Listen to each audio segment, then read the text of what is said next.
Disclaimer, इस channel पर प्रस्तुत सभी जानकारी केवल मनोरंजन के उद्देश्य से है।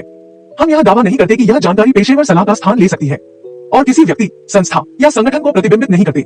हम इस चैनल पर प्रस्तुत जानकारी के उपयोग से उत्पन्न किसी भी प्रत्यक्ष या अप्रत्यक्ष नुकसान के लिए उत्तरदायी नहीं है। रीबर्थ लव, चैप्टर 1, राही का देद। एक खंडहर जैसी जगह पर हर तरफ अंधेरा ही अंधेरा। उस अंधेरे में एक कुर्सी पर बैठी एक जख्मी लड़की जो ब्लाकी खूबसूरत है, उसके सर पर से आ रहा खून टपक रहा, जिसकी आवाज सन्नाटे में भी सुना ही दे रही थी। दरवाजा खुला, एक जोरदार आवाज के साथ एक एक करके सब अंदर आए। सामने कुर्सी पर बंदी लड़की के सामने खड़े हो गए और पागलों की तरह हंसने लगे। कुर्सी पर बंदी लड़की को जब धीरे धीरे होश आने लगा, उनकी खतरनाक आवाज से उसका दिल बैठ गया। शायद उसे पता चल गया था सामने कौन है। हिम्मत जुटा उसने उनकी तरफ देखा जहां उसका परिवार और उसका प्यार खड़ा था। उनकी आंखों में आंखें डालकर बोली, तुम सबने मुझे धोखा दिया, मुझे अंधेरे में रखा और तुम अथर्व, तुमने भी। छी छी, तुम पर मैंने बहुत भरोसा किया था ना। प्यार का दूसरा नाम भरोसा है। तुमने बोला था ना ये सब क्या है। हाँ, तुमने मेरे प्यार का यह सिला दिया। इतनी जोर से चिल्लाई कि सबकी आवाज बंद हो गई। थोड़ी देर के लिए सब डर गए। अथर्व, माय डियर रही, तुम तो बहुत भोली हो। मैंने तुमसे कभी प्यार किया, सोचने का नाटक करते हुए रिया, राही के चाचा के लड़की की तरफ देखकर, क्या मैंने राही से प्यार किया क्या। रिया और उसके मम्मी पापा उसकी बात सुन के जोरदार हंसे। तो राही, मैंने अभी बहुत सोचा तो मैं ये नतीजे पर निकला कि मैं तुमसे प्यार करता ही नहीं हूँ। हाँ, वेट, मेरा पेट दर्द करने लग गया। तो मिस राही, तुम जैसी बहन जी से कौन प्यार करेगा। मैं तो तुम्हारी छोटी बहन से प्यार करता हूँ। तुमसे कहीं ज्यादा मॉडर्न है, चालक है, समझदार है। तुम उसके नाखून के बराबर भी नहीं। क्यों जान। अथर्व ने राही की छोटी बहन रिया की कमर को अपने हाथों से कसते हुए बोला। रिया हंसने लगी। रिया, बेबी किसे बता रहे हो, ये मेरी सो कॉल्ड बहन और तुम यहीं। तुम्हें इतने देर से जिंदा देखकर बहुत गुस्सा आता रहा है। जला दो इस बहन जी को। चाची कावित्री, अरे क्या बोल रही हो। रिया बहन है तेरी, वो भी बड़ी, ऐसे थोड़े ना बोलते हैं। राही के पास जाके उसका चेहरा अपने तरफ करके एक झन्नाटेदार थप्पड़ मारकर ऐसे बोलते हैं, रिया तुम्हें कुछ नहीं आता है अभी भी। रिया, ओह मोम, बस इतनी सी बात। उसने भी थप्पड़ मार दिया राही को। राही गुस्से से झुलस कर, तुम सबने ये सब मेरी प्रॉपर्टी के लिए किया चाची। इतने देर में अब समझ आया। हाँ, और वो प्रॉपर्टी अब मेरी रिया के पास है, तुम्हारे पास कुछ भी नहीं। रिया, मोम एक चीज है इसके पास, वो है जिंदगी। जला दो इसे, इसके पास कुछ भी नहीं होना चाहिए। चाचा विक्रम, राही बेटा सॉरी तुम्हें ऐसे तड़पाने के लिए, पर पैसा भी क्या चीज होती है, अच्छे से अच्छे आदमी को बुरा बना देता है। सॉरी बच्चा, हम तुम्हें याद थोड़ा सोचकर नहीं करेंगे। ये सुन सभी हंसने लगे। रिया, अथर्व, आग लगा दो यहाँ पर। सब बाहर निकलने लगे। रही, तुम सबको हर्जाना भरना पड़ेगा। राही को इतना कमजोर मत समझना, में वापस आऊंगी आप सबसे बदला लेने। जोर से चिल्लाई, आई एम कमिंग सून। पूरी जगह आग लग गई। थोड़े देर में सब जगह राख ही राख पड़ी थी। जानिए नेक्स्ट चैप्टर में। Chapter 2, city hospital. एक कमरे के बाहर एक आदमी और औरत चिंता में बैठे थे। दोनों को देखकर ऐसा लग रहा था दोनों पति पत्नी हैं और अमीर खानदान से बिलोंग करते हैं। कमरे के अंदर एक लड़की दिखने में हूर की परी, रंग गोरा, हाथ लगाओ तो मेली हो जाए, कहना बुरा नहीं होगा। राही को दमदार टक्कर देने वाली लड़की है जो बेहोश है। उसे धीरे धीरे होश आने लगा। वो हर जगह देखती है, वो कहाँ है। थोड़े देर में समझ आ गया वो हॉस्पिटल में है। वो चौंक गई, वो आग में जल गई थी। तो ये क्या है। वो पूरा बदन देखती है, कहीं भी जलने का निशान नहीं है। वो बाथरूम खोजती है और अंदर चली जाती है। अंदर मिरर में अपना चेहरा देखकर चौंक जाती है। अपने चेहरे पर हाथ रख रख कर बोलती है, ये चेहरा मेरा नहीं है। जोर से चिल्लती हाउस की आवाज सुनकर नर्स अंदर आती है। वो चौंक जाती है क्योंकि जिस लड़की का एक्सीडेंट हुआ था वो तो कोमा में थी। इतने जल्दी बाहर आ गई। उनका एक्सीडेंट तो 1 हफ्ते पहले हुआ था। डॉक्टर ने कहा था 1 महीना या साल तक लग सकते हैं कोमा से बाहर आने में। नर्स उसके पास गई, मैम प्लीज हाइपर न हो, डॉक्टर आ रहे हैं। वो लड़की नर्स को देखती है, पूछती है, ये चेहरा किसका है। नर्स, मैम पहले बाहर आए और आराम कीजिए। वो लड़की उस नर्स की बात मान बाहर आ जाती है और हर जगह को देखकर समझने की कोशिश करती। इतने में डॉक्टर आ जाते हैं। वो पेशेंट चेक करने लगते हैं। जब तक उस लड़की के मम्मी पापा जो बाहर बैठे थे वो भी आ जाते हैं। उस लड़की की मम्मी अपनी बेटी को होश में देखकर भावुक हो जाती है, जिसे उस लड़की के पापा संभालते हैं। ये सब वो लड़की देख रही थी, समझने की कोशिश कर रही थी। डॉक्टर मिस राठौर, क्या आप अच्छा महसूस कर रही है? वो लड़की। वो लड़की एक टूक जवाब देती है, डॉक्टर अब आप इनसे मिल सकते हैं। इतना कहकर चले जाते हैं। वो औरत जो उस लड़की की माँ है, वो उस के पास जाती है। बेटो, कितना सहा आपने, कितना दर्द हो रहा है आपको, हमसे देखा ही नहीं जा रहा है। माँ है, कैसे देखा जाएगा दर्द? उस लड़की के पापा उसके सिर पर हाथ फेरते हुए, बेटा तुम बहुत स्ट्रांग हो, डॉक्टर ने तो हमें तो यह कह दिया शायद ही कोमा से बाहर आओ, पर तुम हिम्मत नहीं हारी मेरा स्ट्रांग बच्चा। वो लड़की उनको देखकर इतना समझ गई कि वो जिस शरीर में है उस शरीर के लड़की के मम्मी पापा है। वो सब बातें वक्त समय समझने के लिए उनसे बोलती है, राही मुझे थोड़े देर अकेले रहना है। उस लड़की के मम्मी पापा समझ गए उस स्पेस चाहिए। वो दोनों बाहर आ गए। उस लड़की के पापा ने किसी को कॉल लगाया और बोले उसे होश आ गया, तुम आ जाओ वही कमरे में। वो लड़की बोलती है, इसका मतलब मेरा राइबर्थ हुआ है। उसके बाद उसकी नजर कैलेंडर पर पड़ी। फिर उसने सोचा, जब वह मरी थी, जब सन था 2022 था, अभी 2023, मतलब में एक साल आगे अगी, मतलब सब कुछ बदल गया होगा। अथर्व, तुमने मुझे धोखा दिया ना, अब मैं तुम्हें बताऊंगी किसी को प्यार में धोखा देने का अंजाम क्या है। मैंने तुमसे जितनी मोहब्बत की है ना, उससे 10 गुना मेरी नफरत देखोगे। भगवान ने मुझे दूसरा मौका दिया है, ऐसे गवारा नहीं जाने दूंगी। मरते वक्त बोला था मैंने, राही को इतना कमजोर मत समझना। इससे पहले मुझे जिस शरीर में हूँ उसके बारे में पता करना होगा। तो अब हम जानने वाले हैं लीड हीरोइन के बारे में और उनकी परिवार वालों के बारे में। एक जरूरी सूचना, लीड हीरोइन की फैमिली और हीरो की फैमिली के बीच गहरी दोस्ती है। जानिए नेक्स्ट चैप्टर में। चैप्टर 3। राही दिमाग पर जोर डालने लगी। उसे पता चला कि जिसके शरीर में है उसका नाम रूहानी राठौर है। वो बहुत चंचल है, उसमें बचपना भरा हुआ है। बचपने में सामने वाले की बेइज्जती भी कर देती है। उसे लगता है अब उसकी बैंड बजने वाली है तो ऊटपटांग बातें करके हंसा देती है। इन्होंने अपनी पढ़ाई पूरी कर ली है। इनका पूरा खानदान बिजनेस से ताल्लुक रखता है, पर मैडम को बिजनेस का भी नहीं आता। ये कह लो इन्हें कुछ नहीं आता बोलने और परेशान करने के जगह इनकी बेस्ट फ्रेंड है जिनका नाम जिया मालिक। ये भी इनकी तरह मजाकिया है पर समझदार है। दूसरी फ्रेंड काम्या शर्मा। डरपोक बेचारी जिया और रूहानी के कारनामे देखकर डर जाती है। ये जिया काम्या की दोस्ती रूहानी से कॉलेज में हुई थी।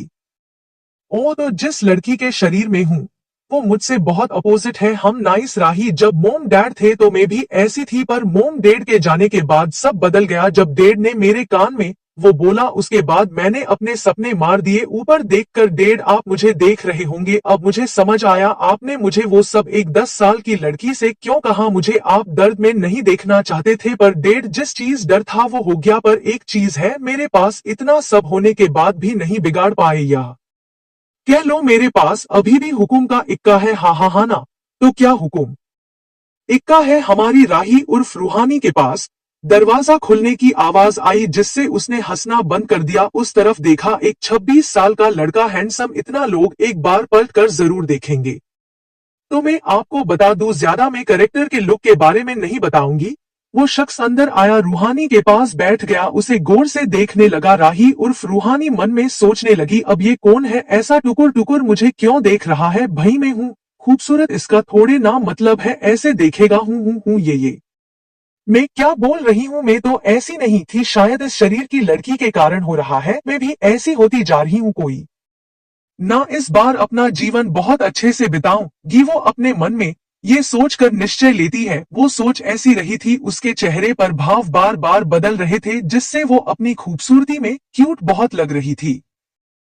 फिर वो दिमाग में जोर डालती है तो पता चलता है ये तो इस शरीर के मालिक बड़ा भाई है। इनका नाम सिवाय राठौर, इनकी पर्सनालिटी ऐसी कि लोग इनके सामने बोलने में भी हिम्मत बटोरे। इनका ओरा बहुत खतरनाक है। ये अपनी फैमिली के साथ हंसी खुशी रहते हैं, बाहर वालों के लिए खड़ूस रूडली बातें करते हैं सबसे, पर इनके चेहरे पर मुस्कान इनकी छोटी बहन रूहानी के अटपटे कारनामे से आती है। इनकी मुस्कान यानी ईद का चांद, बड़ी कातिलाना मुस्कान है इनकी। चलो कहानी पर आते हैं।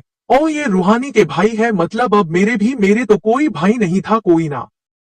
रूहानी का भाई मेरा भाई। और तेरी की मैना अपने ही भाई बारे में बोली, तेरे कुछ नहीं हो सकता राही। ननन राही नहीं, रूहानी मेरी यही आइडेंटिटी है अब से, तो मैं अब राही ना बुला के रूहानी बोलूंगी। रूहानी भाई, मुझे ऐसे क्यों देख रहे हो? मेरे जगह ऐसे किसी और को देखते ना तो आज मेरी भाभी आ जाती और अब तक मैं बुआ बन जाती और नन्हे मुन्ने गोलू मोलू भतीजे के साथ खेलती हूँ। फिर अपने भाई को देखती जो गुस्से में उसे देख रहा था। उसने मन में बोला, और तेरी की खुद के पैर पर कुल्हाड़ी मार दी। भाई, मेरे प्यारे भाई बहन की बात मानने लग गए तो बात कुछ और हो जाएगी। मेरा मतलब, मेरी बात को भूल जाओ। यहाँ ऐसी कोई बात नहीं हुई, ना मैंने कुछ बोला ना आपने कुछ सुना। भाई, मेरे प्यारे भाई, उसने यह सब इतनी मासूमियत से बोला। थोड़ी देर के लिए सिवाय को लगा शायद उसकी गलती है। उसके बाद समझ आया ये इसका पेतरा है मुझसे बचने का। तो उसमें जुटा गुस्से से उसका एक कान हल्के से पकड़कर बोला, भाभी हाँ, भतीजा हाँ, बुआ हाँ, औरतों पर नन्हे मुन्ने हाँ। कुछ ज्यादा दिमाग नहीं चलने लगा इस एक्सीडेंट के बाद से। हाँ रूहानी भाई, मेरा कान छोड़ो, दर्द कर रहा है। अपने ये भारी हाथ पहलवान पर चलाओ, मुझ पर नहीं। सिवाय अच्छा दर्द कर रहा है बच्चा, पहले बताना था ना। ठीक है, किसने बोला था गाड़ी चलाने को? ड्राइवर थे ना? नहीं, तुम्हें तो गाड़ी चलाना था, दिखाना था। रूहानी राठौर को सब आता है। रूहानी, मुझे गाड़ी चलाना आती है। वो तो सिवाय हाँ, वो तो आगे क्या? रूहानी भाई, वो तो गाड़ी के सामने बिल्ली का बच्चा आ गया। मैं बेचारे को बचाने के चक्कर में, आपको तो पता है ना मुझे पालतू जानवर पसंद है। मैं कैसे उन्हें कैसे मार सकती थी? कैसे अपने सर पर पाप लेकर फिरती? सिवाय पालतू जानवर पसंद? रूहानी हाँ, तो कितने प्यारे होते हैं। बाहर दरवाजे पर खड़े उनके मम्मी पापा भाई बहन की नोक जोक देखकर मुस्कुराने लगे। तो रूहानी के मम्मी पापा का नाम? पापा आकाश, भाई सिवाय राठौर, मम्मी पूनम राठौर। बड़े राठौर, राठौर इंडस्ट्री का सीईओ, टॉप 10 में नंबर 1 की पोजीशन पर है। और हाँ, 3 कंपनी है नंबर 1 पोजीशन पर। वो है पहली राठौर इंडस्ट्री, दूसरी हमारे हीरो की कंपनी, जल्द उनसे और उनकी कंपनी से मिलाएंगे। तीसरी आरआर इंडस्ट्री, नंबर 2 पोजीशन पर रायजादा इंडस्ट्री, उसकी सीईओ रिया रायजादा। तो अब आप सोच रहे होंगे अथर्व का क्या रोल है? कहानी में आगे पता चल जाएगा, जानिए नेक्स्ट चैप्टर में। चैप्टर 4, रूहानी का घर जाना। थोड़ी देर में रूहानी का डिस्चार्ज हो गया। उसे उसकी फैमिली उसे घर ले गए। उसका घर घर नहीं, महल था। गार्डन में हर तरफ हरियाली, हर तरफ पॉजिटिव वाइब्स आ रही थी। रूहानी और उसकी फैमिली घर के अंदर गए।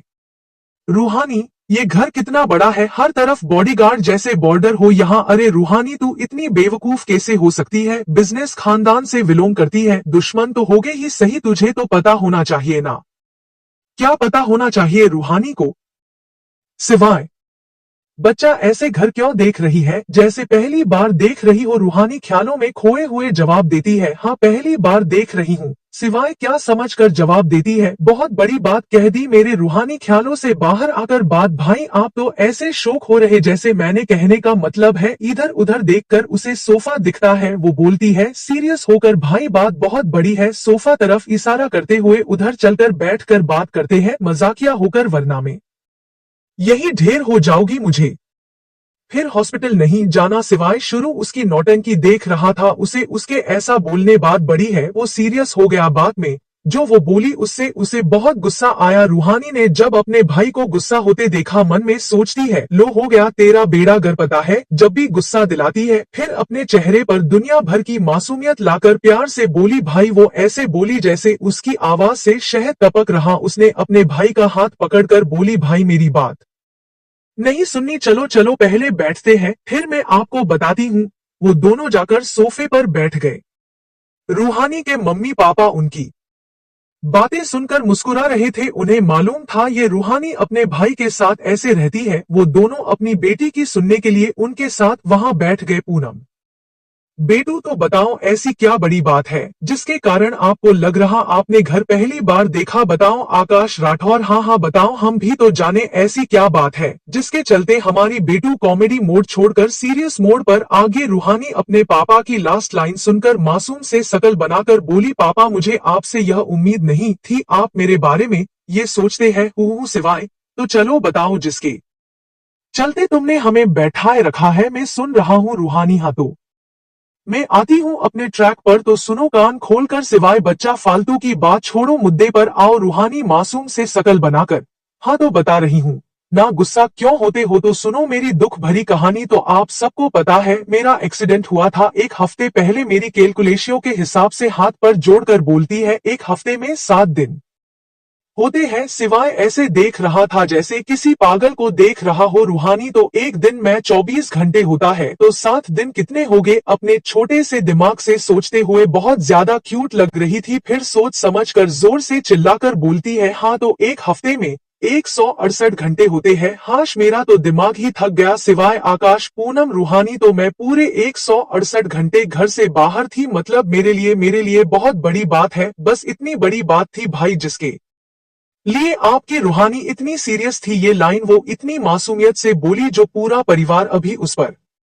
गुस्सा होने वाला था। उन सब का गुस्सा छू हो गया। सिवाय अपनी छोटी बहन की उटपटांग बातें सुनकर उसे सुकून मिला। पूरे घर की रौनक जो आ गई थी। सिवाय खड़े होकर रूहानी के पास जाकर उसका सिर सहलाकर, बच्चा अपना छोटा से दिमाग मत चलाओ, अभी जाओ आराम करो रूम में। रूहानी अपना चेहरा भाई के सामने करके दुनिया भर की मासूमियत लाकर अपनी पलके बार बार झपका कर ऐसा दिखाती है मेरे मुंह की बात बोल दी। वो बोली, ओक भाई मैं रूम में जाती हूँ। सीढ़ियों पर चढ़ते हुए बोली, तो आज का कोटा पूरा हुआ। उसने अपने रूम दरवाजा खोला। अंदर का नजारा देखकर चौंक गई। पूरा रूम ऐसा डेकोरेट किया जैसे कोई बच्चे। पूरा रूम पिंक कलर से डेकोरेट। रूहानी अंदर जाकर दरवाजा लगाकर, ओ माय गॉड, ये लड़की तो पूरी बच्ची है। कोई ना आईने के सामने खड़े होकर अपना चेहरा देखकर बोली, कुछ भी बोलो, ये लड़की का चेहरा राही के चेहरे को दमदार टक्कर देती। फिर वो बेड के पास पीठ करके खड़ी हो गई और अपने शरीर को ढीला छोड़ दिया। बेड पर जा गिरी, आंखें बंद कर ली। थोड़े देर में आंखें खोली, पूरी आंख लाल थी,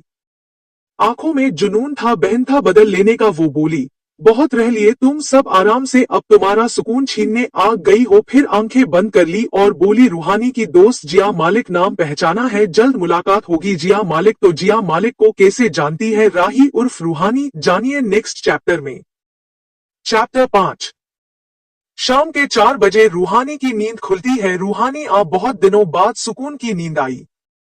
उठकर बाथरूम चली गई। फ्रेश होकर आधे घंटे बाद बाहर आई और कमरे में लैपटॉप ढूंढने लगी। थोड़ी देर में लैपटॉप मिल गया। लैपटॉप लेकर बेड पर बैठ गई और पता करने लगी बिजनेस वर्ल्ड में टॉप 1 पर कौन है। थोड़े देर में उसे पता चल गया। वो मन में बोली, ओ अब तो और मजा आएगा, किस्मत भी मेरा साथ दे रही है। मेरा भाई बिजनेस किंग, नो एक किंग नहीं 3 किंग है। गजब। सेकेंड पोजीशन पर मेरी छोटी बहन रिया रायजादा।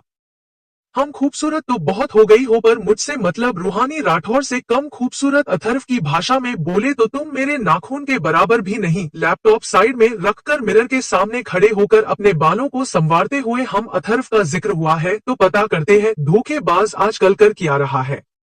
वो लैपटॉप में अथर्व के बारे डिटेल निकलती है तो पता चलता है अथर्व संभाल रहा है अपना खानदानी बिजनेस जो टॉप 3 पर आता। रूहानी धोखेबाज ने मेरे परिवार के साथ मिलकर मुझे धोखा दिया। मेरे पापा की मेहनत से खड़ी कंपनी जो उन्होंने मेरे नाम किया था वो भी मुझसे धोखे से छीन लिया। आप सबको पता है राही बिजनेस की पढ़ाई में टॉप करती थी। राही को धोखा मिलने पहले वो अपने पापा का बिजनेस संभालती थी जिसके कारण रायजादा इंडस्ट्री टॉप 1 पर आती थी। पर उस कंपनी की सीईओ राही के चाचा विक्रम रायजादा थे। उन्होंने कभी किसी को ये बात नहीं बताया कि कंपनी के टॉप 1 के होने कारण राही रायजादा है। राही ने भी कभी इस बात पर ज्यादा ध्यान नहीं दिया। राही के डेथ के बाद रिया ने संभालिया क्योंकि उसे भी बिजनेस में इंटरेस्ट था पर राही से कम।